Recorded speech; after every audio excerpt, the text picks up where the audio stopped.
వాళ్ళకి ఎస్కేప్ ఉంటుంది. అండ్ వాళ్ళు బ్రిటిష్ సిటిజన్స్ అని వాళ్ళ అడ్వకేట్ ఏదైతే చెప్పినారో అది ముమ్మాటికి అది తప్పు. అటువంటి స్టేట్మెంట్స్ చేయడం కూడా ఒక అడ్వకేట్గా షీఈస్ మిస్గైడింగ్ ద లా, అది మాత్రం అబ్యూజింగ్ ద లా అని కూడా అనొచ్చు.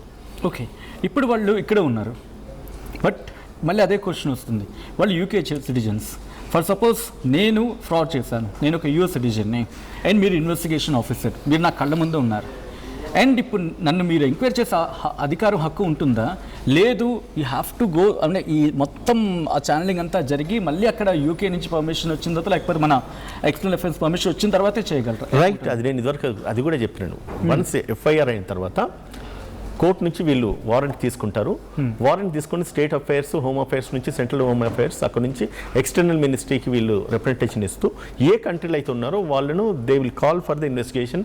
వాళ్ళని అరెస్ట్ చేసేసి మన భారతదేశానికి తీసుకొచ్చి ఇక్కడ ఇన్వెస్టిగేట్ చేయొచ్చు, ఇక్కడ కూడా ప్రాసిక్యూట్ చేయొచ్చు సచిన్ గారు. ఓకే.